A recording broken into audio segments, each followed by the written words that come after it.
This video was sponsored by Enhance, NeoWatt, ABRP, Elbilmek, Kempower and EB Hub. Yo, what's up? Today it is Monday and we're going to do Sunday driving in Norway, because remember that in Norway every day is a Sunday drive for Norwegian drivers. So we're going to do it in the new Xpeng G6, the new 2025 model.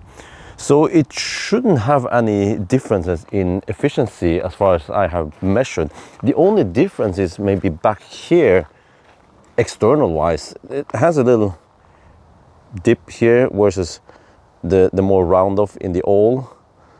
Maybe that K shape supposedly gives better aerodynamics, but when I try to Google about this, drag coefficient, they say it's the same. So most of the improvements has happened in the inside. Yeah, we have maybe a slight disadvantage. We have some car seats in here, but here there's major improvements in the interior. So, okay, car scan is working with the G6 now. Great. We charged it to 100%. It's pulling a little bit. We should get going soon. Battery is nice and warm. It claims 425 kilometers. We always use the dynamic, not the NEDC. Okay, let me do X combo.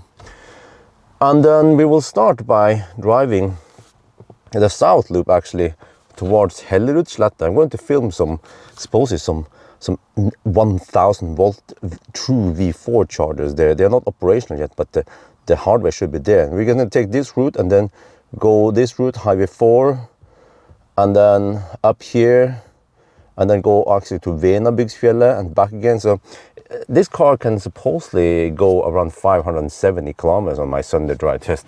So anyway, let's get ready. No, I need to reset. Okay, so this is also kind of silly. They haven't fixed it yet. It doesn't have proper trip meter. So in order to reset that thing, you leave the car, lock it, so everything, okay, now it's closed. Okay, I set that. So everything locks and shuts down. And then when you unlock again, wait. Let me in! Shit. What? It reacted on the button, but not on the... Okay, I had to fire up the app again. I think it was just sleep. Okay, I can do this so I can unlock manually. Okay, now it should be good because the key fob is actually dead, DED. And then the battery in the key fob is 2450, which is big and uncommon. Confirm. Okay, now it has reset. Now we can go on the Sunday drive. Well, we're on the move, and as usual, we drive like a Sunday driver. And then see that it's 77 in GPS and then 80 on speedo. So we slow poke a little bit, but we're not gonna go on these motorways too long. We will mostly be in the B roads, the Bundesstraße. So yeah, so far the consumption is staggering low, only 141 watt-hour per kilometer. It's game over, yeah. We're now at Hellerudsletta. Here you see the existing V4, well, they call it V4, but the 400 volt chargers, but with the 800 volt or 1000 volt dispensers. But supposedly there's a difference between that power stack. It just happened to be open right now. Oh yeah, let's film everything in there. See, yeah, but this is the 400 volt, I believe. But you see that the other stack behind there is slightly different. Where is it? And then I can see over there. You see, this is more permanent. Right? If you look at the foundation, it's concrete. But there is supposedly the semi-permanent, the fold-away units, and those are possibly the new 1000 volts. So I'm gonna poke around here. They have put some stuff here, like just want to see how far I can get in there. They are doing some work here, but I'll make a separate video about this because it's actually very important. We're now getting close to Hadeland. Yeah, okay, whatever. But we are in the average speed zone. And 2 years ago, when I tested the previous gen G6, I was blown away by the average speed calculation, whatever, right?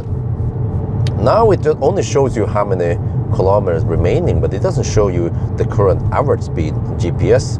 It should be around 77 kilometers per hour. So what the heck happened there? Did they downgrade the software? In general, the software has gone through some very nice upgrades, except for this thing here.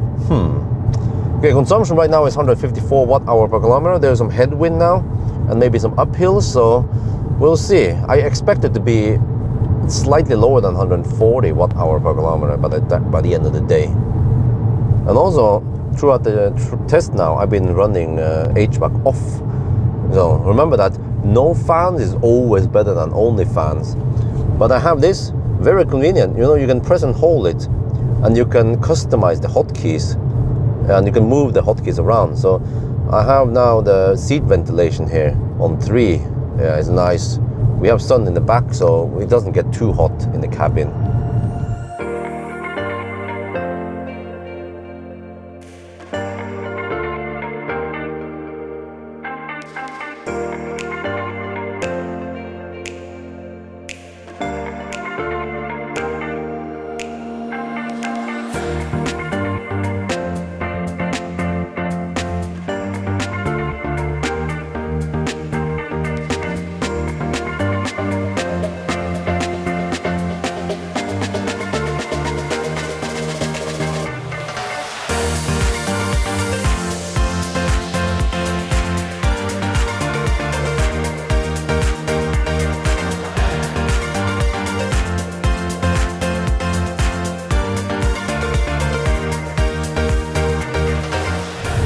We just passed Gjøvik, nice place. I used to live here in 1998 to 2001. Dude, that's like 25, no, more than 25 years ago, man. Shit, time flies by. Okay, anyway, here we have wind from the north. You can see it. North is there. We're heading north right now. So we have headwind. Consumption is 144 watt-hour per kilometer. So despite the headwind, we have okay consumption, but this car is supposed to underport by 1.9%. We're gonna double check that, which means that the real consumption is 141. So the last year, oh, and actually 2 years ago, the last generation G6 Sunday drive, it was averaging 138. So we are close to the well, the last model. So in this test, we will test to see if we have gained any better efficiency in the new model or not. And I'm still on no fans. Yeah, what do you guys think, huh? When I start my Teslabjorn merc and I can sell the merchandise, I can sell t-shirt where it says no fans is always better than only fans. Will you buy it? And I have only the seat ventilation 1 now because we have sun from the back, so it's not that hot in here. But again, this here probably sucks only I don't know, 20 watts. Why are we driving so slow? What? You see, this is a realistic test. Because remember that in Norway, there's always someone slower than you. Yeah, what the heck? Why are we driving so slow, man? Shit, GPS speed is only around 3 kilometers per hour now. Shit, okay, well, hopefully I can get past these guys because I'm not planning on going that slow all the way to Ringebu.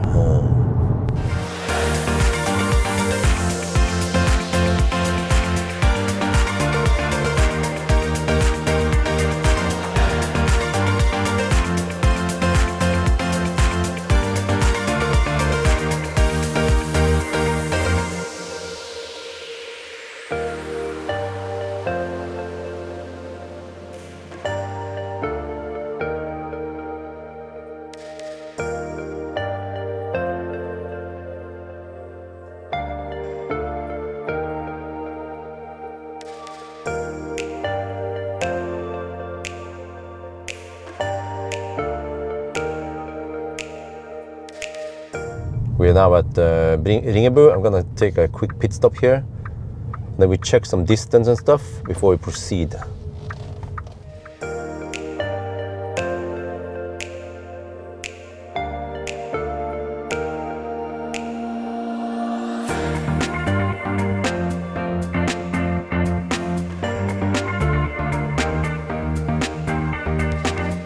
We're now at Venebygdsfjellet, and well, I had only fans running earlier. Right now I'm back on no fans, but I'm gonna stop here quickly, take a quick where is it again? I'm trying to show you here. There's a spot here I stopped for the thumbnail. Yeah, it's coming up soon. And then unclip the live stream mic there. Just leave the car running, maybe just do this in case the car shuts down. That should be good. Now this is my phone. This. Try to get a nice shot here. Like that. Nice weather. That's good enough. One shot. Okay, upload it to my drive. Now proceed. Oh, it is kind of windy, but over here we get the tailwind up at Venabigsfjellet. Okay, off we go. A quick pit stop.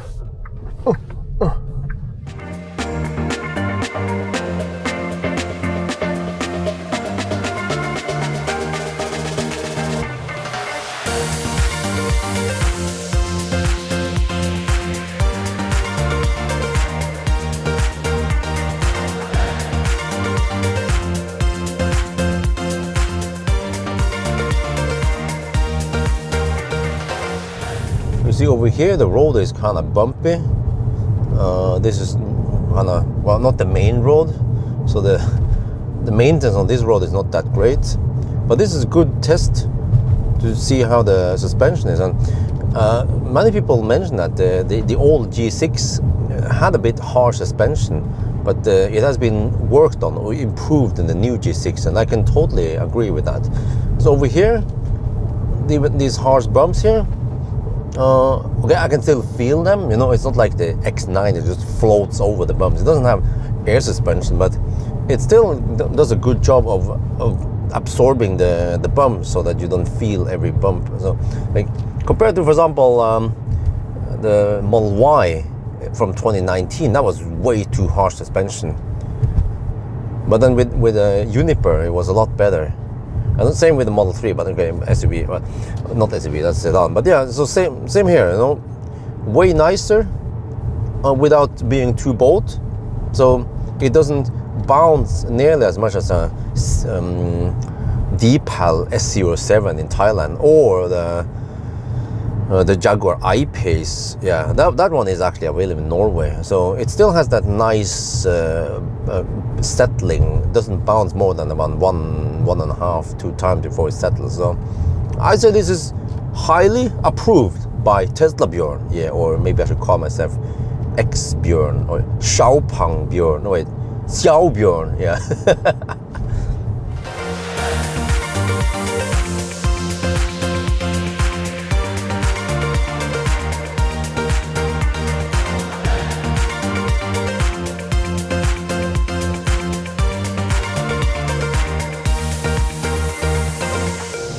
We're almost at Svingen. There's an ATV here. Everyone is going to overtake it.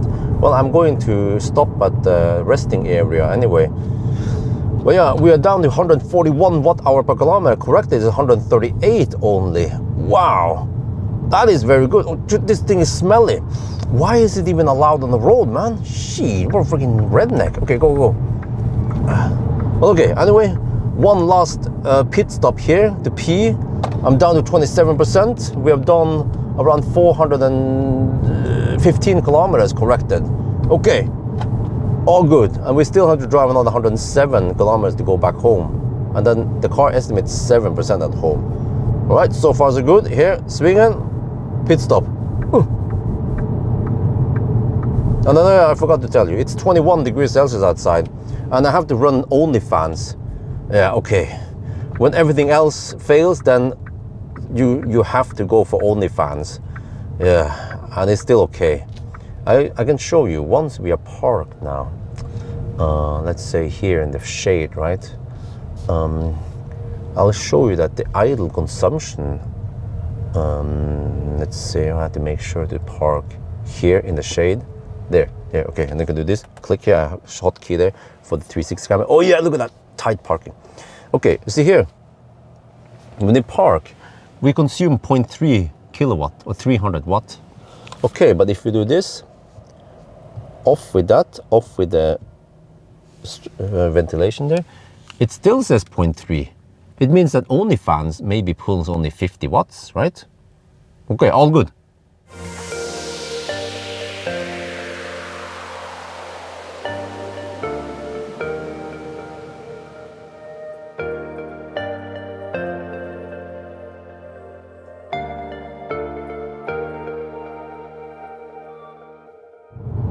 We are now at Yes Home, and look at the consumption, 139. Ooh, that means the correct consumption is around 136, right? That's slightly better than before, but maybe we had nicer weather this time. I don't know. But yeah, we still have 9% left. So I'll probably take an extra loop maybe to Cleavage and back again. Just want to go kind of deep and then we'll finish it. But it's nice and warm here now, 22 degrees Celsius. All right, we're done, DUN, safely in the garage with, you know, normally I want to go deep, right? Because the deeper you go, the more accurate it gets. But I forgot that since we have car scanner, then we already get highly accurate numbers here. It says 3.3%. Because if you look in the display, 3% could be well, it could be 2.8, 2.7 or 3.4%, right? But whatever, with these numbers here, 3.3% left, and whatever it's reported here, I measured 1.9% underreporting, the same as we measured in the 1,000 kilometer challenge. So 2 individual test measurements and 2 different stretches gave the same number, so it should be highly reliable, right? Based on this and this, we can calculate some stuff and then find out how far we would have gotten if we went down to 0. But this is actually very good, but also as expected. Okay, I crunched some numbers, and this time I measured, we have 78.9 kilowatt hour. Previously, on a completely different stretch, I measured 78.7 kilowatt hours. So very similar result, but then back then we hammered a little bit more than today, so it makes sense. But okay, anyway, that's close to the 80 kilowatt hour claim from the car manufacturer. And then I measure that we will get 576 kilometers of range. And then previously with the bigger battery, the previous gen Xpeng, well, is this a coincidence? We have the exact same tires as before. Temperature were very similar. And last time it was 138 watt hour per kilometer. This time it was 137. So super consistent. But based on this, I think I can conclude that there is no efficiency gain on the new G6. There's slight bend in the back there. That's pretty much it. But given the same tires, but they were the same, this car even weighs a little bit more, like 100 kilograms more. But maybe this route today was slightly nicer on the consumption versus last time, right? But at least what I've tested now, it doesn't seem like this car is more efficient, despite that it actually has slightly more horsepower only also. But okay, whatever. But okay, when you talk about how much range did we get last time, it was 625 kilometers. Now it's 576, so it's 49 or 50 kilometers less range. But is that really a problem? Well, Skoda Enyaq Coupe managed to go over 600 kilometers, and then what else is it? Other cars. But when you look down there, like the old Enyaq Coupe was 575, right? It was a smaller battery, but then more efficient. And then the Audi Q6 e-tron also roughly in the same domain. So I think when you have, like what was again, ID4 also, when you have roughly 570-ish or 550 to 600 kilometer range in this Sunday drive, which is typically driving from Oslo to Bergen or also to Trondheim or whatever, right? That's already good enough. And what this car really shines at is once you plug it in at the 400 kilowatt charger, then you get boom, 12 minutes to 80%, and then back on the road again. So I stopped many times today to pee and maybe grab some lunch, but I did not plug in on purpose just to test the car. But you really, the less range you get in this 2025 model versus the old, I think that's not really a big of a problem. With good charging network and fast charging network that we have now in Norway and many places in Europe, this is already good enough. And the upgrades you get here in the nice interior and the nicer ride, the better soundproofing and other things is better. It outweighs the one small disadvantage, which is slightly less range. That's what I claim now after testing this car for a lot. And not only this test, but also the range test and the 1,000 kilometer challenge and so on. So anyway, that's going to be it for now. Hope you guys enjoyed this video. As always, thank you for watching and talk to you later.